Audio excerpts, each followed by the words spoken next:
Git – один из самых популярных инструментов для контроля версий.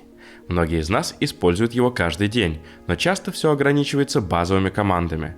Однако Git не стоит на месте, он постоянно эволюционирует, и в последних релизах появились новые мощные функции, которые могут значительно облегчить работу разработчиков. В этом видео мы рассмотрим 4 такие команды, которые, возможно, вы еще не используете, но которые могут стать вашими новыми лучшими друзьями в Git. Подписывайся на канал, чтобы не пропустить выпуск новых видео, ну а мы начинаем. Switch. Первая команда, о которой мы поговорим – Switch. Git Switch и Git Checkout используются для переключения между ветками в репозитории Git. Но Git Switch является более новой командой, созданной специально для переключения между ветками, в то время как Git Checkout может использоваться также для других целей, включая откат изменений в файлах.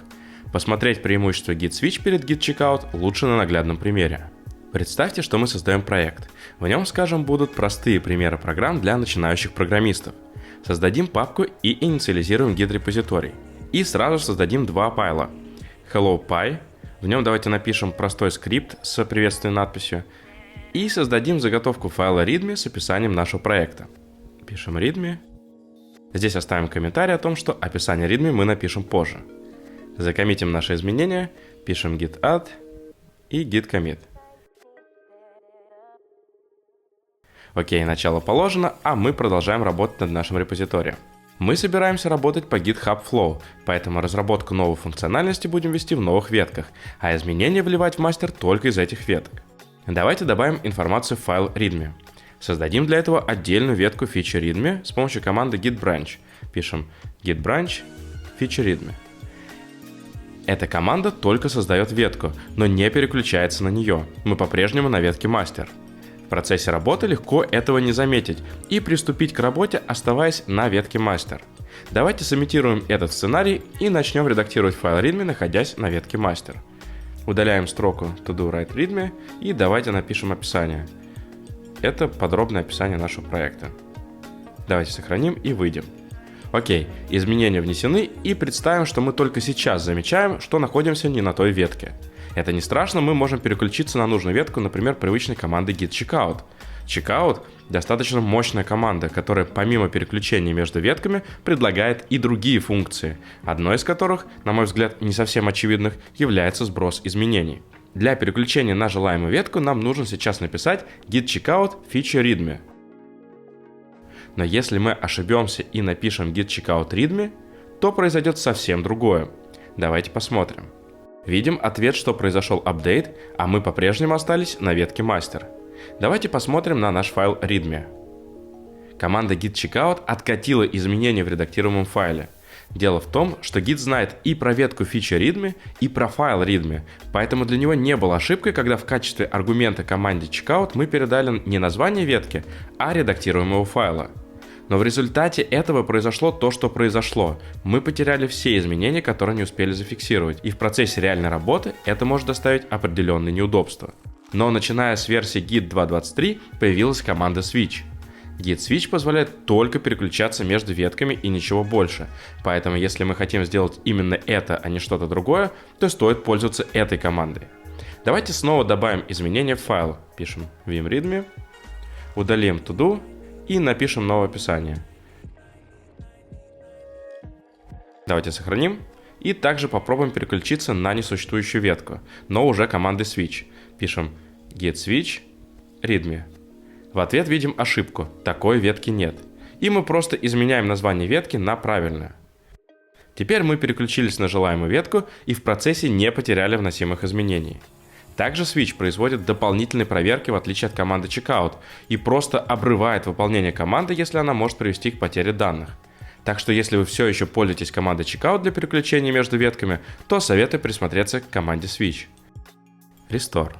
Команда Git Restore была добавлена в Git версии 2.23 вместе с Git Switch. Эта команда предназначена для отката файлов до их предыдущих состояний, будь то состояние на несколько коммитов назад или же какое-то другое. Она также призвана упростить процесс отмены изменений, которые раньше выполнялись через Git Checkout или Git Reset. Давайте посмотрим на примерах. Сейчас у нас есть два файла HelloPy и readme. Мы на ветке master. Давайте удалим файл HelloPy, напишем rm HelloPy и посмотрим на статус репозитория сейчас. Пишем git status. Видим, что удаленный файл попал в область измененных файлов, но пока еще не в Staging Area. Чтобы переместить файл в Staging, нужно написать git add hello.py. Теперь файл там, и команда git status говорит нам об этом. Чтобы переместить файл обратно из области Staging Area в область модифицируемых файлов, воспользуемся командой restore с флагом staged. Пишем git restore staged hello.py. Теперь файл в области модифицированных файлов, и команда git status это подтверждает. Ну а чтобы сбросить и это состояние и откатиться до состояния последнего коммита, достаточно просто написать git restore hello.py. Видим, что все как и было изначально. Откатить файл можно и к состоянию предыдущих коммитов. Чтобы откатить файл до состояния одного коммита назад, напишем git restore flag source, дальше head 1 и название файла readme. Теперь файл выглядит так, как до последнего нашего закоммиченного изменения. Чтобы откатить файл к состоянию последнего коммита сейчас, достаточно просто написать git reset readme, и мы откатились к последнему закоммиченному состоянию. Git maintenance. Если вы не используете git maintenance, то это то, что я рекомендую начать использовать прямо сейчас. Особенно на проектах с большим количеством разработчиков и объемной кодовой базой.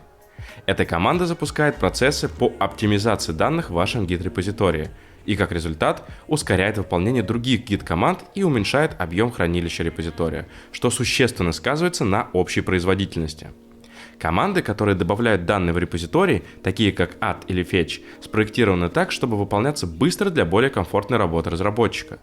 Эти команды не тратят время на оптимизацию Git-репозитория, но обратной стороной этого является то, что со временем общая производительность падает.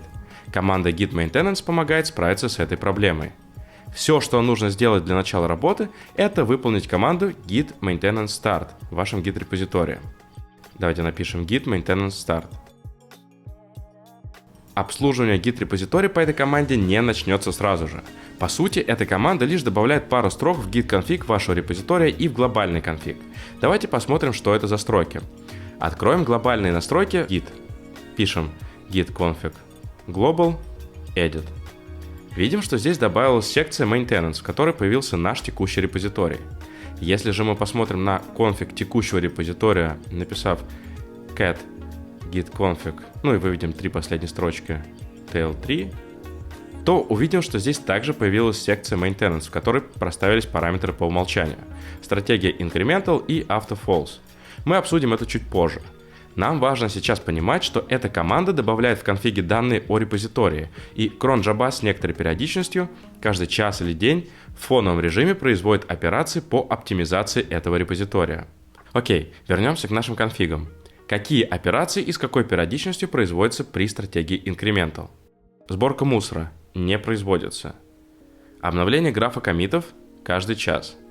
Git fetch для каждой ремоут ветки запускается также каждый час. Удаление несвязанных объектов каждый день. И перепаковка с помощью multipack index также каждый день. Если вы хотите кастомизировать эти настройки, то можно воспользоваться командой git maintenance register и название таски с параметрами. А если вдруг захотите прекратить обслуживание репозитория, то просто выполните git maintenance stop, и обслуживание приостановится. Work 3. Если вы постоянно используете git stash во время работы над проектом или клонируете несколько копий одного и того же проекта себе на компьютер, присмотритесь к команде work 3. Она может быть гораздо лучшей альтернативой. Git поддерживает несколько рабочих деревьев, что позволяет вам работать более чем одной веткой одновременно. С помощью команды git work3 add с репозиторием связывается новое рабочее дерево в отдельной директории. У вас появляется маленькая копия основного проекта, но в отличие от простого повторного клонирования этого же репозитория, обладает рядом преимуществ. Во-первых, это рабочее дерево связано с основным проектом посредством ссылок и занимает существенно меньше места. Вы можете задаться вопросом, а зачем это вообще может быть нужным? Вот несколько сценариев использования этой функциональности. Представьте, что вы работаете над новой фичой в вашем проекте. Работа в самом разгаре, много редактируемых файлов и незакоммиченных изменений. Проект поднят в дебаге из исходного кода и прочее. И тут вам приходит pull request на ревью с 1000 строк и десятками измененных файлов. Провести качественное ревью на GitHub становится неудобно, и хочется подтянуть ветку из pull request себе локально и посмотреть на изменения из своей любимой IDE. В обычном сценарии вам пришлось бы прервать работу над своей функциональностью, закоммитить черновой вариант наработок или пользоваться командой git stash, переключиться на новую ветку и после ревью возвращаться к работе. Сам процесс смены контекста достаточно трудоемок и неудобен, но все становится куда проще, когда у вас есть отдельное рабочее дерево для такого случая, и можно смотреть pull request из вашей IDE из этого рабочего дерева, не прерывая работу над основной фичой. Также это спасает, когда в процессе работы над новой функциональностью прилетает баг, который нужно пофиксить как можно скорее. Удобно, когда можно переключиться на работу над фиксом этого бага, не прерывая работу над основной фичой, и Work3 позволяет это сделать. Давайте посмотрим, как это работает на практике. Синтаксис у этой команды очень простой. Для добавления рабочего дерева необходимо написать git work3 add, а дальше указать, в какой директории хотим создать новое дерево. Пусть это будет папка рядом с нашим текущим git-репозиторием. Назовем ее new feature work3. Дальше можно указать существующую ветку или создать новую. Например, мы создадим новую. Для этого пишем флаг "-b" и название ветки feature new branch. Ну а дальше можем ввести ветку или коммит, от которого будем отводиться при создании ветки. Пусть это будет мастер. В результате создалось новое дерево в отдельной папке. Давайте перейдем в нее и посмотрим, что тут находится. Видим, что тут присутствуют все наши файлы. Мы можем создать файл, давайте напишем touch new file, и закоммитить его.